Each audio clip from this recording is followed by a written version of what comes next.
পাখি দুইটা আপন মনে গান গাইতেছে। আর প্রিয় দর্শক বন্ধুরা, আমি সকালে প্রাতঃভ্রমণ বাহির হয়েছি এবং এরকম একটা নির্জন পরিবেশে চলে আসছি। দেখতে পারতেছেন এরকম একটা নেচার, হ্যাঁ, পাখি উঠতেছে, আবার এরকম বৃক্ষরাজি, আবার সাইড দিয়ে একটা ক্যানেল প্রবাহিত, আবার ওদিকে ভোরের সূর্য কুয়াশা ভেদ করে পূর্ব দিগন্ত থেকে উদিত হচ্ছে। আবার এদিকে দিগন্ত জোড়া ফসলের ক্ষেত, ওদিকেও দিগন্ত জোড়া ফসলের ক্ষেত। তবে এইদিকে এই সাইডটাতে রবি শস্য অর্থাৎ সবজি টাইপের ফসল বেশি। ওটা একটা গ্রামীণ জনপদ। আবার শেরপুর শহরটা হলো এইদিকে। তো এরকম একটা নেচারে আমি আছি। এখন ভোর 7:30টার মতো বাজে।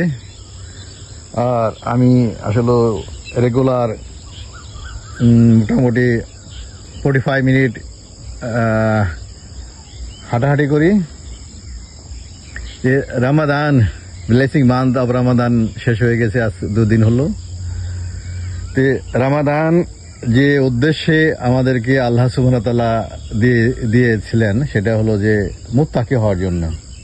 তা আমরা আসলে অনেকেই এই উদ্দেশ্য বুঝতে পারছি কিনা, কারণ মুত্তাকি না হলে রমাদানে শুধু উপোস করে কোনো লাভ নাই। কেন আমার যে অবজেক্টিভ দিয়ে রমাদান আল্লাহ সুবহানাহু ওয়া তাআলা আমাদেরকে দিয়েছিলেন মুত্তাকি, সেই মুত্তাকি হতে হবে।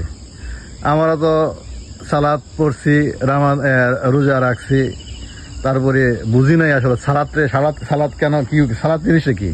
আল্লাহ সুবহানাহু ওয়া তাআলা তার মহাগ্রন্থ আল কোরআনে বলছেন ইন্নাস সালাতা তানহা আনিল ফাহশা ওয়াল মুনকার, নিশ্চয়ই সালাত অশ্লীল ও মন্দ কাজ থেকে বিরত রাখে।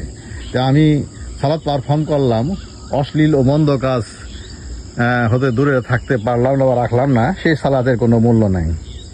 এদিকে আবার রোজা সম্বন্ধে বলতে গিয়ে বা সিয়াম সম্বন্ধে বলতে গিয়ে আল্লাহ সুবহানাহু ওয়া তাআলা বলছেন, হে ইমানদার লোকেরা, তোমাদের জন্য রোজা ফরজ করা হয়েছে সেরকম ফরজ করা হয়েছিল পূর্ববর্তী জাতি বা গোষ্ঠীদের জন্য। তারপর রমজানের রোজার মাধ্যমে তোমরা যেন মুত্তাকি হতে পারো। কারণ মুত্তাকি হলো, তো মুত্তাকির সম্বন্ধে আমি বারবার বলছি, তো মুত্তাকি আমি বলতে চাচ্ছি না, কিন্তু আমি রোজা করলাম কিন্তু মুত্তাকি হতে পারলাম না, নিজেদেরকে পাপ কাজ থেকে বিরত হতে পারলাম না, সংযমী হলাম না, আত্মশুদ্ধি করলাম না। সেই রোজা দিয়ে আসলে আল্লাহর কাছে কত গ্রহণযোগ্য হবে আল্লাহ সুবহানাহু ওয়া তাআলা ভালো জানেন। কারণ আল্লাহ সুবহানাহু ওয়া তাআলা তার মহাগ্রন্থ আল কোরআনে বলেছেন যে মুত্তাকিদের জন্য নিয়ামতপূর্ণ জান্নাত। উনি কখনো বলেন না যে রোজা রাখলে জান্নাত দিবে, নামাজ পড়লে জান্নাত দিবে। তো নামাজ রোজার মাধ্যমে আরো যে হজ জাকাতের মাধ্যমে আমাদেরকে মুত্তাকি হতে হবে। তো যাই হোক, এরকম একটা নেচার পরিবেশে এসে আমি মানে মনটা আমার বেশ ফ্রেশ। আমি আসলে এইরকম পরিবেশে আসে নিজেকে মানে মনটাকে ফ্রেশ করি এবং নিজের ভিতর প্রোডাক্টিভিটি বাড়াই এবং আল্লাহ সুবহানাহু ওয়া তাআলার ঐশ্বর্যের কাছে আমি মানে কি বলি, এটাকে নিজেকে সুপর্দ করে দেই। আল্লাহ সুবহানাহু ওয়া তাআলা মানে এই সমস্ত দৃশ্য দেখে আল্লাহ সুবহানাহু ওয়া তাআলার যে বিশালত্ব বা তার যে মানে সৌন্দর্য, হ্যাঁ, আসলেও সৃষ্টি দেখে স্রষ্টা চিনা। আমি সৃষ্টি দেখে স্রষ্টাকে উপলব্ধি করি। এই বিশ্ব ব্রহ্মাণ্ড গ্রহ নক্ষত্র গ্যালাক্সি প্রতিটি জিনিসকে যেদিকে তাকাই তার স্রষ্টার যে বিশালত্ব বা শোভা বা সৌন্দর্য আমি রিয়েলাইজ করি।